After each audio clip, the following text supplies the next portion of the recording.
Apa saja ciri-ciri muslim atau muslimah yang mendapatkan keistimewaan Lailatul Qadar? Ya tadi, pertama,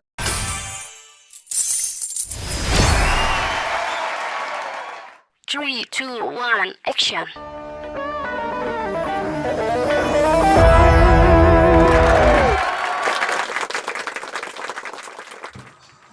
Halo, assalamualaikum warahmatullahi wabarakatuh. Kembali lagi di podcast Rubrik Ruang Bincang Menarik Semansani.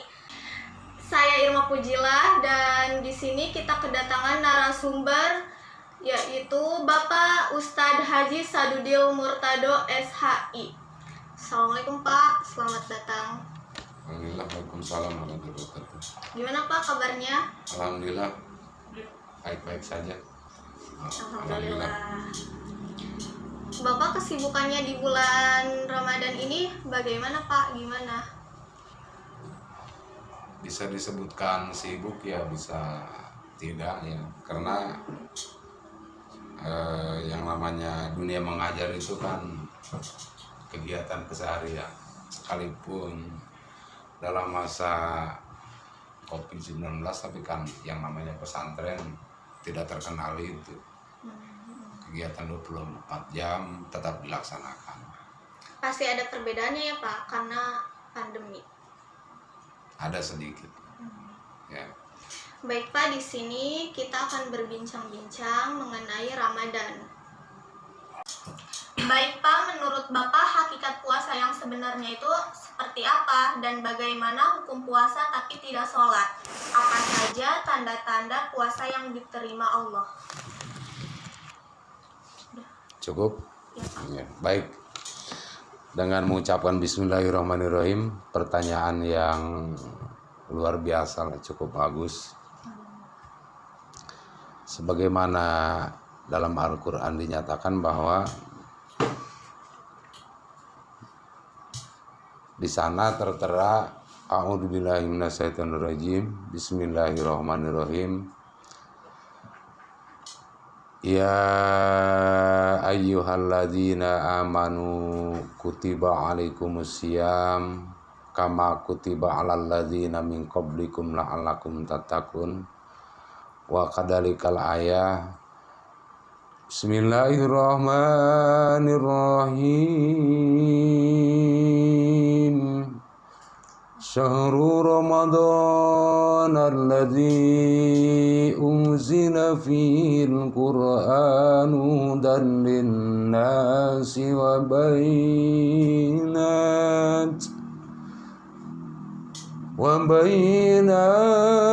minal huda wal furqan.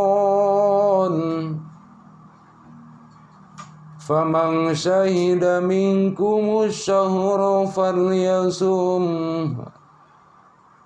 wa man kana maridan aw ala safarin fa iddatun min ayamin ukhra. Allah. Sadaqallahu adzim. Wa qala Nabi sallallahu alaihi wasallam, "Man shoma Ramadana imanan wa ihtisaban ghufira lahu ma taqaddama min dambihi wa ma ta'akhkhar." Bahwa sebagaimana tadi dipertanyakan tentang hakikat puasa, intinya saja ya. Iya Pak. Maknanya saja, maknawinya saja. Yang namanya puasa itu komponennya adalah yang pertama semata-mata ibadah, niat karena Allah, imanan wahtisaban, sebagaimana dijelaskan pada hadis tadi ya, bahwa puasa itu adalah semata-mata ibadah karena Allah, tentu berkaitan dengan imsak. Apa yang dimaksud dengan imsak? Yaitu menahan dari segala hal apapun yang sekiranya dapat membatalkan akan puasa itu, baik secara lahiriah maupun batiniah. Contohnya banyaklah, tidak usah diuraikan, dari mulai fisik maupun non fisik. Seperti fisik, makan dan minum dan lain sebagainya. Seperti non fisik, sepertinya kita tidak ikhlas dan tidak ridho, dan banyak menggosip, membicarakan orang lain, ribut, menipu dan lain-lain. Artinya bahwa hakikat puasa itu adalah semata-mata beribadah atas perintah Allah yang termaktub di dalam rukun Islam. Nah, nih. Ya. Kemudian yang kedua apa tadi pertanyaannya? Bagaimana hukum puasa tapi tidak sholat? Sebetulnya kalau kita berbicara tentang puasa dan sholat, ini dua variabel, ya, dua qodiyah. Kalau dalam istilah ngaji itu dua qodiyah atau dua kalimat atau dua bahasa. Satu adalah sholat, satu adalah puasa. Yang di dalamnya masing-masing memiliki aturan main. Sholat ya aturan main sholat, puasa ya aturan main Puasa. Dan di dalam rukun imannya pun itu dipisahkan, semata-mata tidak disatukan. Percumalah puasa juga kalau nggak sholat, nggak ada. Tidak ada bahasa itu. Ya pahala puasa ya puasa, ya pahala sholat ya sholat. Tidak sholat ya berarti dosa. Tidak puasa berarti dosa. Tidak sholat ya dosa, puasa berarti dapat pahala. Cuma bagi orang yang berpuasa tidak melaksanakan sholat, sepertinya tidak ada keutamaan. Artinya masih ada celah yang bolong-bolong. Jadi beribadah di lain segi dia ada dosa karena meninggalkan sholat. Tetap pahala ada selama puasanya itu sah menurut syariat Islam. Adapun dosa sholat ya dosa tetap. Tidak ada hukumnya tidak sholat membatalkan puasa, nggak ada. Ya, sebab pembatalan puasa itu diatur secara sistematis dari A hingga Z, banyak. Kalau diuraikan.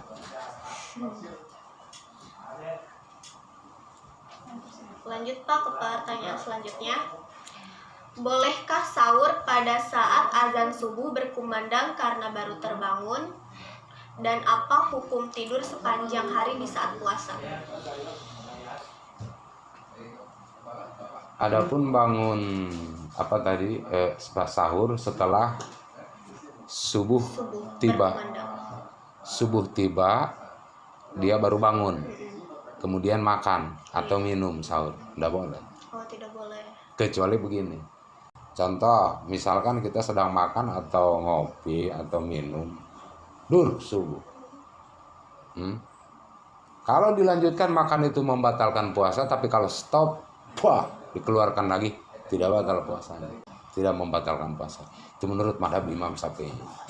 Iya, Pak. Kemudian yang tadi apa? Satu lagi. Apa hukumnya tidur sepanjang hari di saat puasa? Nggak apa-apa. Ya. Bahkan lebih baik tidur, asalkan jangan meninggalkan sholat daripada banyak membicarakan orang lain atau menggosip yang bukan. Karena tidurnya orang berpuasa itu mendapat pahala. Cuma secara habluminanas manusia itu menjenuhkan. Ya, disarekseun kalau istilah bahasa Sunda. Tapi sebaiknya keabdolannya itu bukan tidur, banyak membaca Quran dan banyak berdoa dan banyak melaksanakan sholat fardu. Jangan seperti tadi, sholat tidak, puasa rajin. Kecuali gini, taraweh tidak, puasa berjalan nggak masalah. Taraweh kan hukumnya sunat. Tapi kalau sholat fardu kan tadi, sepertinya kita makan nasi tidak dengan pindangnya, tidak dengan tongkolnya seperti itu. Ya pindang-pindang, ya nasi. Seperti itu. Pertanyaan selanjutnya, apa keistimewaan Lailatul Qadar dan Nuzulul Quran? Keistimewaannya. Iya. Berbicara tentang keistimewaan Lailatul Qadar itu adalah sebagaimana diatur di dalam Al-Quran. Bismillahirrahmanirrahim. Inna anzalnahu fi lailatul qadr wa ma adraka ma lailatul Lailatul Qadri khairum min alfi syahrin tanazzalul malaikatu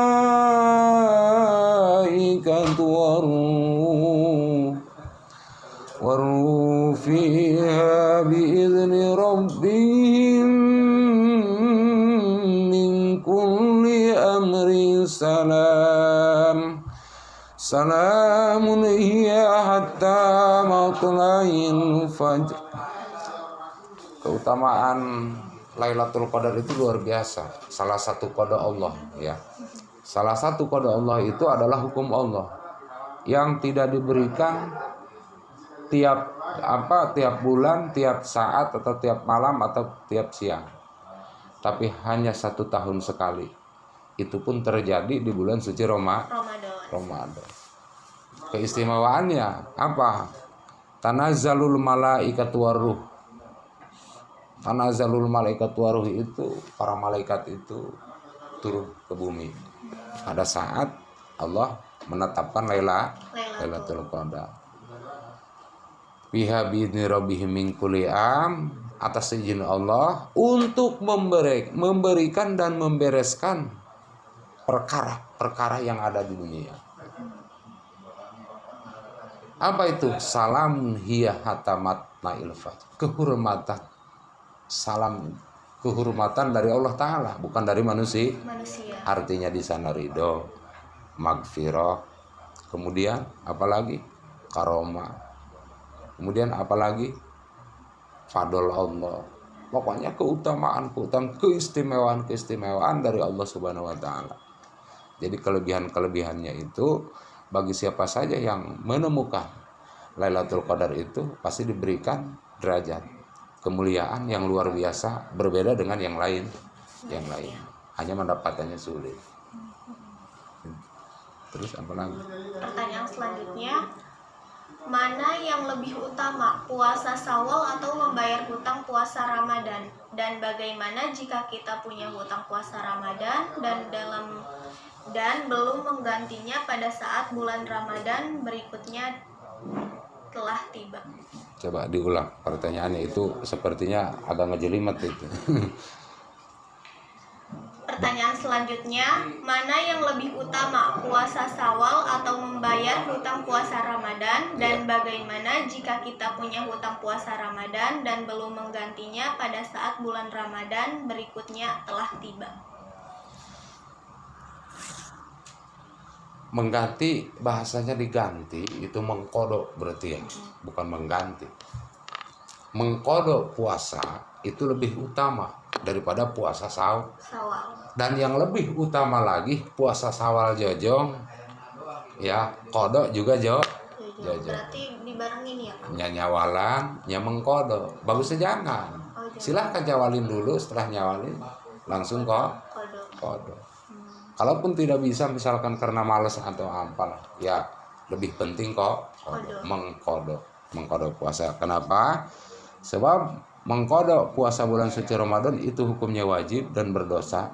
Berpuasa Syawal itu adalah sunat, tidak ada masalah. Hanya bagi siapa saja yang melaksanakan puasa Syawal itu seolah-olah berpuasa setiap tahun. Kemudian yang kedua, bagaimana jika seseorang yang belum sempat mengkodok puasa, terburu kesusul Ramadan. Itu ada yang dijelaskan di dalam Pasifatus saja di sini supaya lebih jelas, supaya lebih ilmiah ya. Supaya lebih ilmiah bahwa di sini wa aqsamul ibtari arba'atun aidu mayalzamu fihil qada wal fidyatu. Di sini ada salah satu bentuk sanksi dari hukum syara bahwa kewajiban seseorang yang berhalangan berpuasa Ramadan. Alasannya adalah tadi. Ini umpamanya tidak ada alasan ya. Tidak ada alasan nih. al-ibtaru ma takhiri qada'i ma imkanihi hatta ya'tiya ramadhana akhara. Ramadhana akhara. Belum sempat mengqada, padahal jika dipaksakan juga bisa diqada, tapi karena malas atau apalah sehingga belum sempat ya mengqada. Itu adalah sanksinya di dalam fikih yang bersandar pada kasifatu saja ya. Madhabnya madhab Imam Syafi'i, atau kitab Syapinah lah kalau di Lembur itu namanya. Itu ada dua hal. Pertama, wajib mengqada ya, mayalzamu bihil qada'u wal fidyatu. Wajib mengqada dan wajib membayar fidyah, bukan fitrah. Fidyah. Nah, fidyah itu adalah 1 mud 1 hari. Mud itu ukurnya seliter kurang, 1 liter kurang sedikit, atau 1 liter sajalah. Ya, berarti jika dia puasanya yang bolong itu seminggu belum sempat diqada, ya keburu kesusu Ramadan lagi, itu berarti kan 7 ya. Kalau seminggu berarti itu 7 liter. Di samping mengqada, dia membayar fidyah 7 liter beras. Tapi semud ukurannya, semud itu seliter kurang lah dikit, gede itu. Terus apa lagi? Pertanyaan selanjutnya, apa saja amalan yang baik di bulan Ramadan? Amalan ya? Iya. Banyak amalan. Intinya saja. Iya. Wa iksaru ibadatin, yang dijelaskan dan ditegaskan seperti yang dipaparkan oleh Ibnu Hajar Al-Haytami di dalam kitab Fathul Mu'innya ya, atau Qurratul Ain. Wa iksaru ibadatin itu adalah memperbanyak ibadah. Cuma di sini ada yang lebih utama. Artinya yang lebih penting ya. Apapun di bulan Ramadan ini baik, tapi maksudnya yang lebih utama, yang lebih spesifik. Pertama adalah membaca Al-Quran. 2 adalah bersedekah. 3 adalah apa? 3 beriktikaf di masjid ya. Iktikaf itu bulan Ramadan, beriktikaf ya. Terus apa lagi? Banyak berdoa. Dan yang kelima senantiasa membaca doa Allahumma innaka afuwun karim, Allahumma innaka afuwun karim ya, itu sebanyak mungkin. Kemudian memperbanyak atau menyempatkanlah salat tasbih di bulan suci Ramadan, menyempatkan sholat tasbih. Sholat tasbih dilaksanakannya Bebas, tapi yang bagus itu malam ya. Kemudian membaca tasbih ya, iya. Membaca tasbih, membaca tahlil. Kemudian apalagi membaca istighfar dan membaca sholawat. Itu komponen yang tadi, keutamaan. Tapi membaca apa saja juga bagus, cuma yang lebih spesifik itu. Apalagi membaca Al-Quran, menghatamkan Al-Quran, makanya ada bahasa mikra. Itu sebetulnya kalau mikra itu bergantian, tidak secara umum, secara pribadi kita tidak punya hanca ya. Yang lebih bagus itu kita punya hanca lagi di rumah dari awal hingga hatam baca Al-Quran. Terus apa lagi? Pertanyaan selanjutnya, apakah berkumur saat wudhu dan bergosip bisa membatalkan puasa? Berkumur, iya. Tapi tidak ketelan. Tidak mungkin. Berkumur ada 2 nih, ada hanya khusus berkumur atau sambil berwudhu. Berwudhu saja. Oh, nggak masalah. Kalau dalam berwudhu nggak ada masalah. Ya. Makan sebakul pun nggak masalah. Minum nggak masalah kalau kita lupa. Ya. Nggak masalah. Cuma begitu pas ingat, jangan dilanjut seperti tadi. Stop. Untung tak milik ya. Pertanyaan selanjutnya, sahkah puasa tanpa sholat tarawih dan bolehkah berniat puasa sekaligus diet? Gimana? Sahkah puasa tanpa sholat tarawih dan bolehkah berniat puasa sekaligus diet? Sekaligus diet ya? Iya. Sebetulnya sholat tarawih dan puasa itu hubungannya begini. Tarawih adalah komponen kelengkapan puasa. Hukumnya beda. Puasa wajib, tarawih Sunnah. Yang wajibnya adalah sholat isya. Ya, yang wajibnya sholat fardu isya. Nah, jika tidak tarawih kemudian berpuasa, sah saja. Masalah syarat sah puasa itu tidak ada hubungan dengan tarawih. Karena tarawih itu adalah ganjaran Tambahan. pahala tambahan, namanya kesempurnaan kegiatan bulan suci Ramadan. Gitu. Kemudian yang tadi apa namanya? Puasa sekaligus diet. Nah, puasa sekaligus diet nggak apa-apa. Tapi nggak usah ditambah-tambah niat itu. Itu gaya-gaya baru, milenial, bukan enggak. Puasa tetap nanti sama godin anadai parisa Ramadana hadisan nanti para taala. Adapun diet tidak usah disebutkan. Cukup kita dalam hati saja lah. Nanti khawatir nambah-nambah versi, nama-nama pemahaman ya.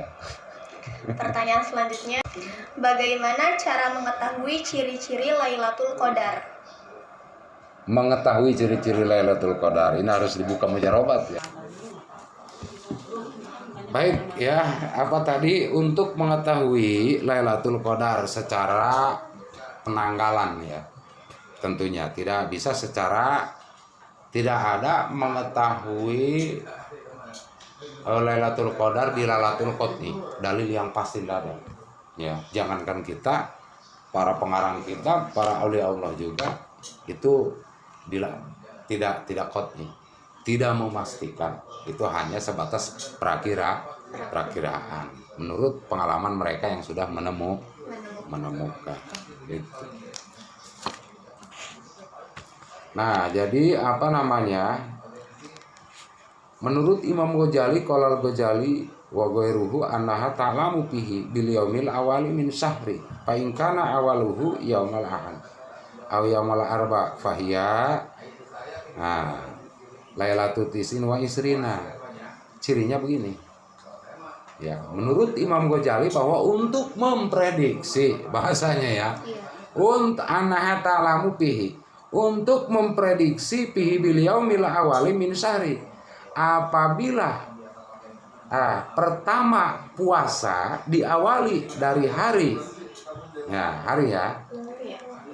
Minggu nih, hari Minggu atau hari Rabu, fahiya lailatul tis'in wa isrina, maka prediksi Lailatul Qadar itu pada tanggal 29.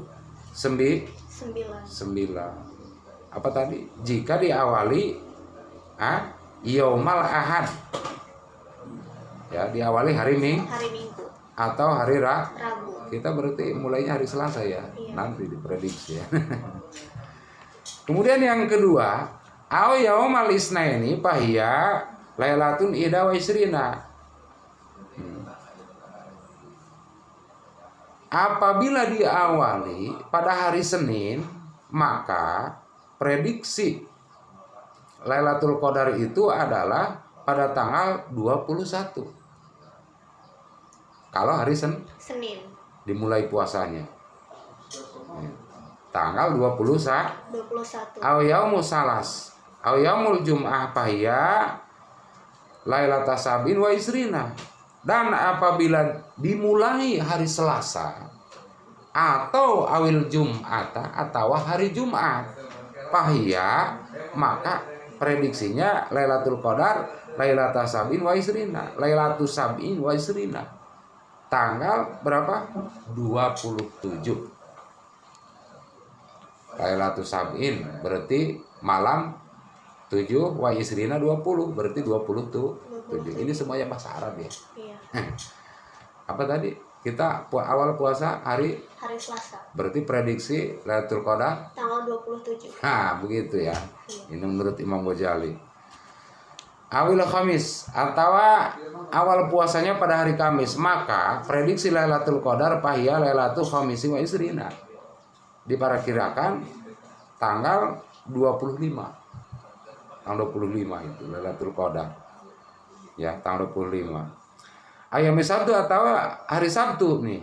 Kalau diawali dari hari Sabtu, fahiya lailatul salasi wa isrina. Maka Lailatul Qadar diprediksi tanggal 23. Kalau hari Sabtu.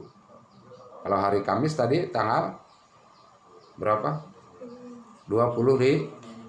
Kalau hari Sabtu 23. Apa saja ciri-ciri muslim atau muslimah yang mendapatkan keistimewaan Lailatul Qadar? Ya tadi, pertama ibadah atau keimanannya, keislamannya Bertambah. Kemudian yang kedua adalah memiliki kelebihan-kelebihan. Apapun bentuknya itu mah. Dari derajatnya, dari sikap dan perilakunya, rendah hati dan rendah dirinya. Pokoknya mulia lah, manusia mulia. Dan yang berikutnya itu adalah kelebihan dari orang lain. Apapun bentuknya, dia menuai buah sampai matang. Seperti misalkan mengejar cita-citanya atau apanya itu laksana seperti melebihi kawan-kawannya yang lain yang tidak mendapatkan Lailatul Qadar. Kemudian yang terakhir adalah selalu di sisi Allah. Itu atas kesolehan dan kesolehannya. Itu ciri-ciri muslimah. Pertanyaan terakhir Pak, berikan tips atau saran agar para remaja, terutama siswa-siswi SMAN 1 Bojongmanik tetap bisa berpuasa dengan baik dan mendapatkan pahala. Bismillahirrahmanirrahim. Semata-mata tidak ada hal yang lebih layak dan pantas terkecuali jadikan ibadah itu semata-mata karena Allah, tanpa pamrih, tanpa siapapun ya. Kemudian yang kedua, anggap bahwa selama 1 tahun sekali itu kita proses menyucikan diri. Dan yang ketiga, anggap bahwa dengan berpuasa itu adalah semata-mata kita melatih diri dari hal-hal yang bersifat di luar ibadah ya. Dan yang kelima adalah sebagai rem. Oleh sebab itu harapan ya, masa anak-anak remaja yang masih kuat tenaganya, badannya masih fit, otaknya masih cemerlang, masa kalah sama anak SD maupun kakek. Saya rasa anak SD saja kelas 6 itu sudah hebat puasanya, tidak petol. Cuma ada impliknya, wajar SD ya, khawatir tidak dibelikan baju baru gitu. Tapi kan kalau yang sunahnya remaja tidak seperti itu ya. Itu semata-mata kembali kepada kewajiban kita ya. Baik Pak, terima kasih atas waktunya. Semoga Bapak sehat selalu. Amin. Demikian podcast hari ini. Cukup sekian. Wabillahi taufiq wal hidayah. Wassalamualaikum warahmatullahi wabarakatuh. Jangan lupa like, comment, and subscribe.